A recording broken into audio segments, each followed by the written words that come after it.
नमस्कार दोस्तों, very good morning. मैं हूं आपका अपना फैमिली वेटनरियन डॉक्टर मकरंद दीक्षित और आप सभी का मैं बहुत स्वागत करता हूं आपकी अपनी प्यारी यूट्यूब चैनल पे, जहां पे हम आपको पेट रिलेटेड इन्फॉर्मेशन, पेट पेरेंटिंग से रिलेटेड टिप्स एंड ट्रिक्स बताते हैं, जिससे कि आपका पेट पेरेंटिंग एक्सपीरियंस बहुत बढ़िया और आसान हो जाए। आज का जो हमारा वीडियो है वो हमारा पहला वीडियो है पूरी वीडियो सीरीज में, जिसमें हम किसी डॉग ब्रीड के बारे में बात करने वाले हैं। हमें काफ़ी लोगों ने बताया कि आप अपनी तरफ से जो डॉग ब्रीड्स है उनके बारे में भी हमें इन्फॉर्मेशन दीजिए। सो आज का वीडियो आप सभी के लिए है, जिसमें हम बात करने वाले हैं अपने सबसे फेवरेट डॉग ब्रीड जो पेट ब्रीड है उसमें लैब्राडोर्स के बारे में। सो बेसिकली आज के इस वीडियो का टाइटल है लवेबल लैब्राडोर्स, और हम लैब्राडोर्स के बारे में बहुत इम्पोर्टेंट इन्फॉर्मेशन आपको देने वाले हैं। और उसे सुन के मोस्ट प्रोबेबली काफ़ी लोगों का उन्हें शौक भी बैठेगा, उन्हें आश्चर्य भी होगा कि जो हम अपने लैब्राडोर्स के बारे में सोच रहे थे उससे वो काफ़ी उल्टा है। सो आइए शुरुआत करते हैं कि लैब्राडोर का ओरिजिन कहाँ से हुआ है। सो बेसिकली लैब्राडोर ये जो है ये न्यू फाउंडलैंड में इसकी शुरुआत हुई, इसका ओरिजिनेट हुआ उनके लोकल ब्रीड्स का क्रॉस होके कनाडा में। एंड बेसिकली लैब्राडोर्स को सबसे पहले सेंट जॉन्स डॉग या सेंट जॉन डॉग ब्रीड भी कहा जाता था, वो जगह के न्यू फाउंडलैंड के कैपिटल के नाम पे। लैब्राडोर्स आप सभी को मालूम है कि हमारे घर में एक आलसी या फिर एक लेजी या फिर एक ओनली कंपेनियन टाइप के ब्रीड्स करके जाने जाते हैं। बट आपको ये जान के हैरानी होगी कि लैब्राडोर्स को बेसिकली ब्रीड किया गया था फिशरमैन्स को हेल्प करने के लिए। जो लोकल फिशरमैन है, जो लोकल वहाँ पे लोग हैं, उनको हेल्प करने के लिए। किस तरह से हेल्प करने के लिए कि वो उनकी बड़ी बड़ी नेट्स लेके आते थे, बड़े रोप्स पुल करते थे। अगर किसी नेट में से कोई मछली बाहर चली जाए तो उसे रिट्राइव करने के लिए लैब्राडोर्स का यूज़ किया जाता था।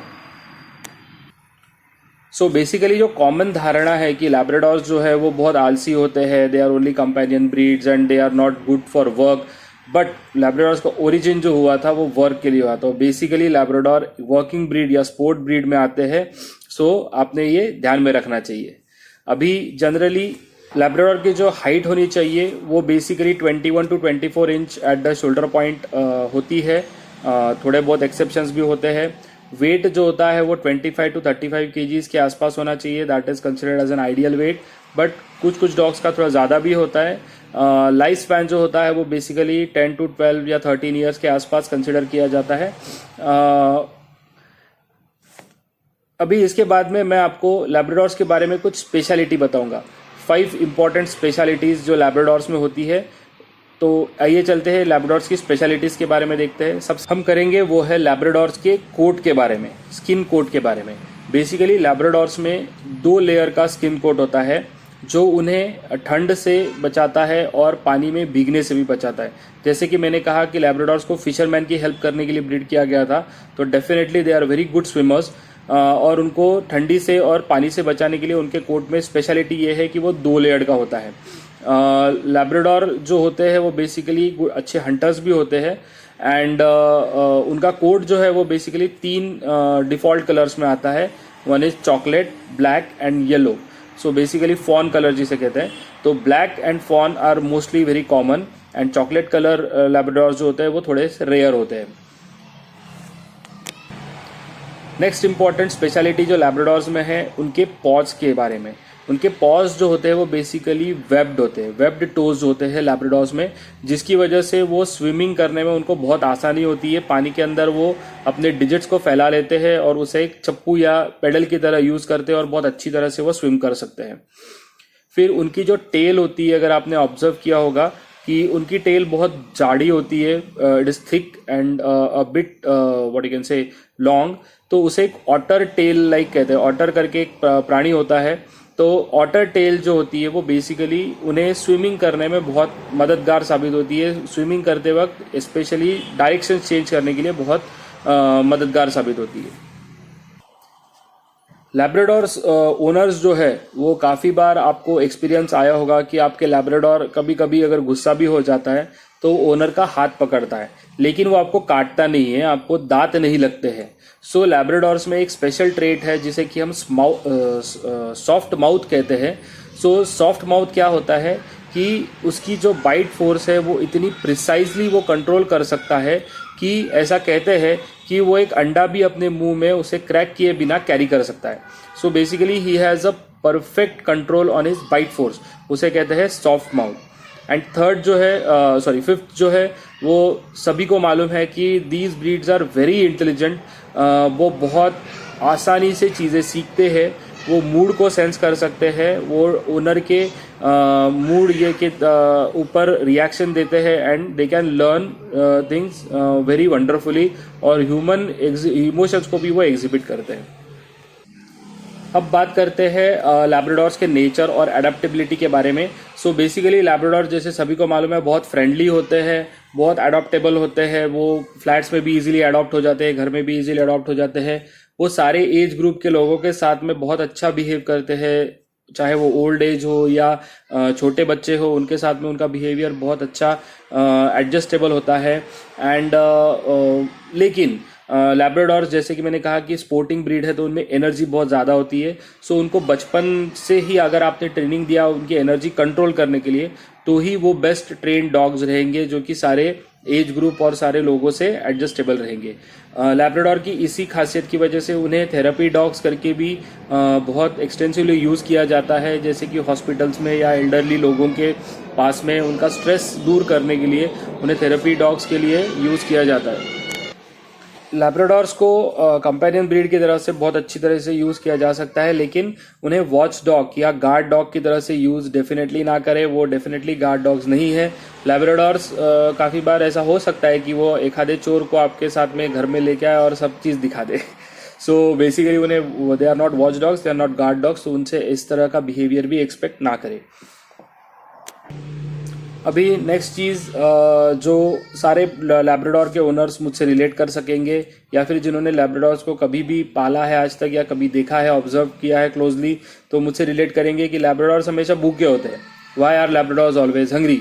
ये जो एक क्वेश्चन है वो बहुत एक्सटेंसिवली आस्क होता है हमें, और आज मैं इसका आंसर देने के लिए बहुत खुशी महसूस करता हूँ सभी लोगों को।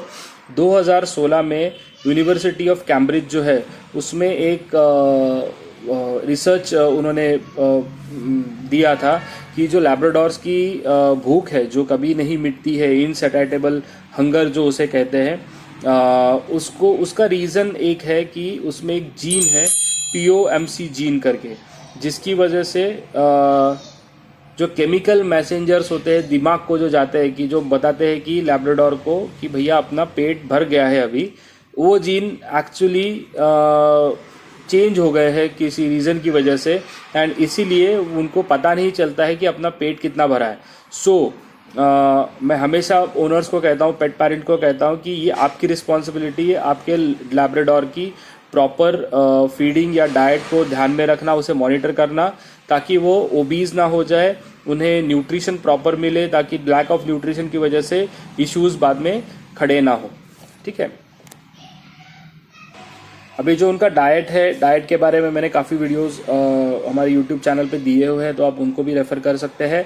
लेकिन बेसिकली डाइट जो होता है वो इम्पॉर्टेंटली उनके फिजियोलॉजिकल कंडीशन पे डिपेंड करता है, उन्हें कितनी एनर्जी चाहिए, उनको कितना फूड चाहिए, क्वांटिटी चाहिए, वो बेसिकली वो यंग है, ग्रोइंग है, या ओल्ड एज डॉग्स है, या फिर वो फीमेल्स है तो प्रेग्नेंट है, या अगर लैक्टेटिंग मदर्स है तो उस हिसाब से, या उनको कोई अगर कंडीशन है, फिजियोलॉजिकल कंडीशंस है, तो उसके हिसाब से वो चेंज होता है।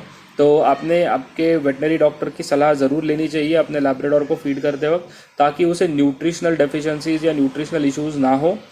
उसके बाद में ग्रूमिंग के बारे में बात करेंगे, तो बेसिकली जैसे मैंने पहले कहा कि लैब्राडोर्स को शॉर्ट हेयर्ड ब्रीड है, उनको 2 कोट होते हैं जो कि उन्हें ड्राई रखते हैं, लेकिन लैब्राडोर को आपने ग्रूम भी करना चाहिए, उसे ऐसा नहीं है कि वो ज़ीरो ग्रूमिंग का ब्रीड है, तो उसे आपने दिन में एटलीस्ट 2 बार ब्रश करना चाहिए अच्छे से।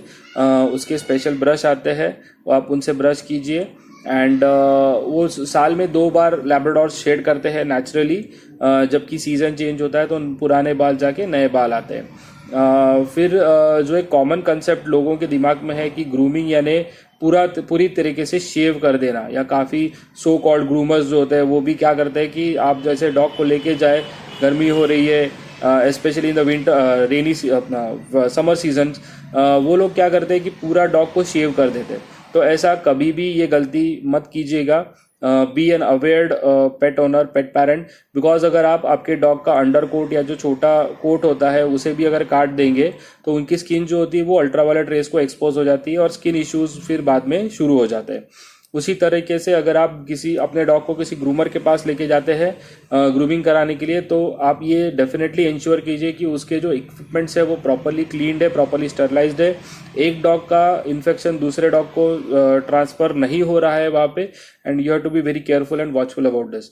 अभी हम बात करेंगे लैब्राडोर्स के टीथ के बारे में। सो बेसिकली जो दांत होते हैं लैब्राडोर्स के वो like all the other breeds puppyhood में बहुत शार्प होते हैं, एंड जैसे जो परमानेंट टीथ आएंगे वो थोड़े से ब्लंट होते हैं। लेकिन हम हमारे ओनर्स को हमेशा क्लाइंट्स को इनकरेज करते हैं कि आप अपने डॉग को बचपन से ब्रशिंग की आदत डालें। ब्रशिंग को एक पॉजिटिव एनफोर्समेंट या पॉजिटिव एक्सपीरियंस की तरह से उनको आप इंट्रोड्यूस करें। बचपन में खेलते ही खेलते you can just put your finger inside their mouth और आप उन्हें ब्रश करने की एक मिमिक कर सकते हैं, या फिर आप छोटा सा बेबी ब्रश लेके हल्का सा without applying any paste, toothpaste आप उस पर यूज़ कर सकते हैं, ताकि जब आपका डॉग बड़ा हो और अगर उसे डेंटल प्रॉब्लम्स होते हैं after 5 years 6 years of age, तो तब आपको ब्रशिंग करना बहुत आसान हो जाए, because the dog is actually familiar ये ब्रशिंग से। एंड ह्यूमन टूथपेस्ट गलती से भी यूज़ ना करें अपने डॉग को, अपने वेटनरियन की सलाह ज़रूर लें, क्योंकि ह्यूमन जो टूथपेस्ट होते हैं उनमें फ्लोरीन कंटेंट बहुत ज़्यादा होता है, जो कि फेटल हो सकता है आपके डॉग को, उसका पॉइजनिंग हो सकता है, उससे बहुत सारे प्रॉब्लम्स आपके डॉग को हो सकते हैं। तो कभी भी ह्यूमन टूथपेस्ट आप यूज़ ना करें। डॉग्स के स्पेशल टूथपेस्ट आते हैं, आप उनको यूज़ कर सकते हैं डॉग के टीथ क्लीन करने के लिए, आपके लैब के टीथ क्लीन करने के लिए। सो बेसिकली अब लोग पूछते हैं कि गाइडलाइंस क्या है, कितनी बार उनको ब्रश करना चाहिए। सो पपीहुड में आपको तो ब्रश करने की ज़रूरत नहीं है, but when they become 1 year and above, तो आपने हफ्ते में अगर 1 या 2 बार भी ब्रश कर दिया उनको, उनके दांत को अच्छे से, तो it is more than enough. Definitely आप आपके वेटनरियंस की सलाह ज़रूर लें, बिकॉज अगर आपके डॉग को या आपके लैब्राडोर को कोई डेंटल इशू है, प्लाक है, टार्टर है, या ऐसे कोई इश्यूज़ है, तो आपके डॉक्टर आपको बेटर वो कंडीशन को देख के आपको बेटर बता सकते हैं कि कितनी बार आपने ब्रश और कैसे करना चाहिए।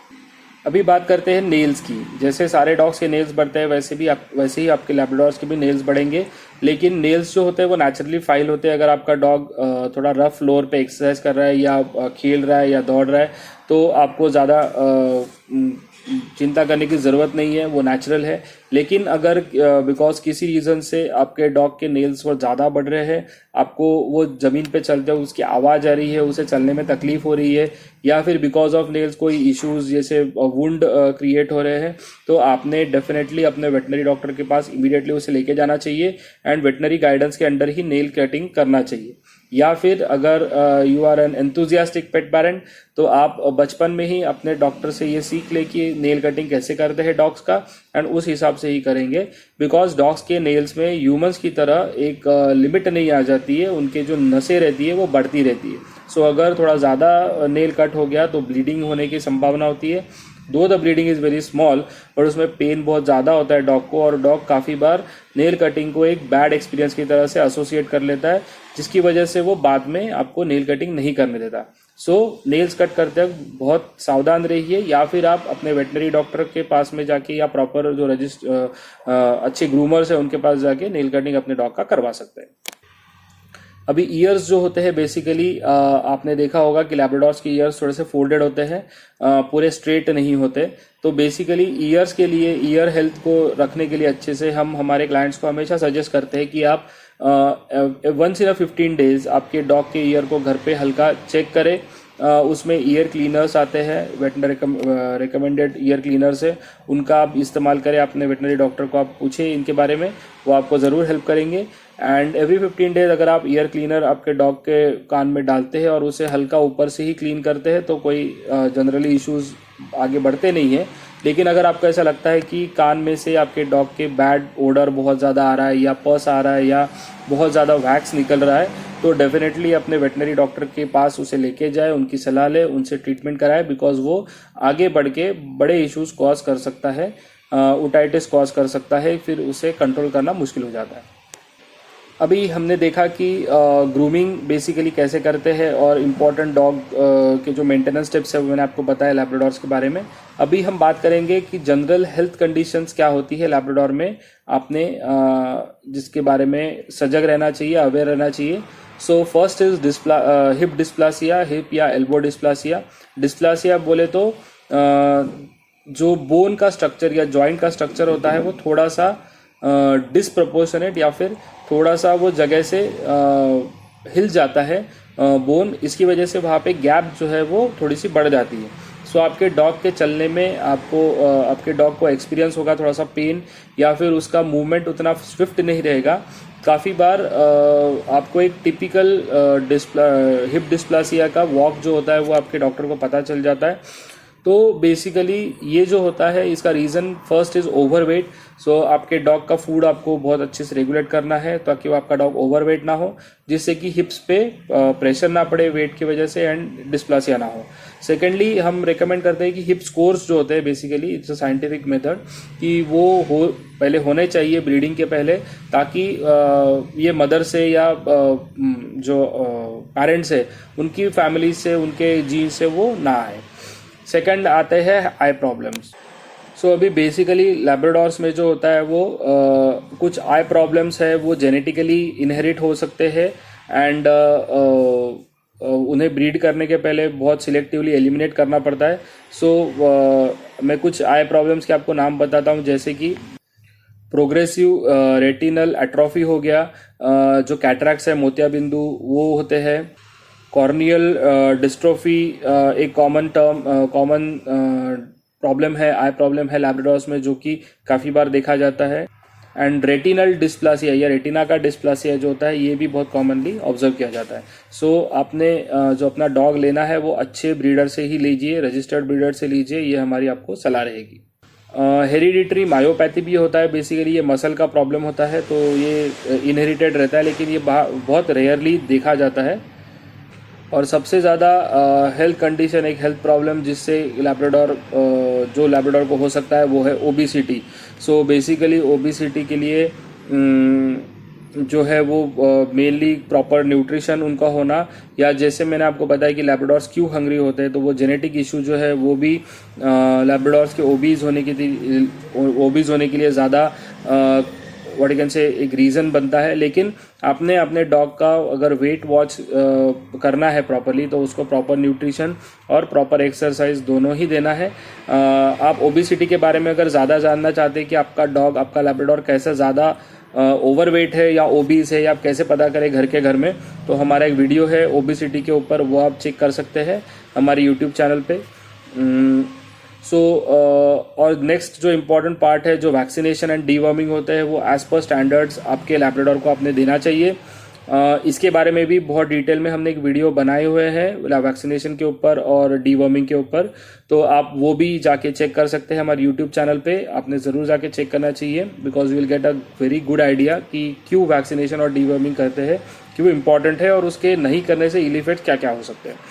सो once again thank you all, आपने बहुत अच्छा ये वीडियो को एंड तक देखा है। We are very happy for that कि आप अलग अलग चीज़ें जानने के लिए उत्सुक है, आप हमें अच्छे कमेंट्स दे रहे हैं, आप हमको लिख रहे हैं, व्हाट्सएप पे हमको कांटेक्ट कर रहे हैं, और हमें आप डिमांड कर रहे हैं कि आप इस तरह से वीडियोस बनाइए। हमें बहुत अच्छा लगता है जब आप हमें इस तरह से प्रोत्साहित करते हैं। एंड वंस अगेन हमारी एक वेबसाइट भी है www.realcarepet.com, जहाँ पे आप ब्लॉग सेक्शन पे जाके इन वीडियोस का सारांश पढ़ सकते हैं या उसे अपने रेफरेंस के लिए स्टोर करके रख सकते हैं।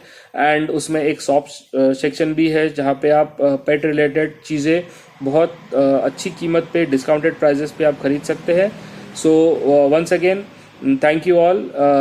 सो हमारा यही कहना है, keep loving, keep living, keep petting. Thank you, have a nice day. हम अगले वीडियो में फिर से मिलेंगे। Thank you.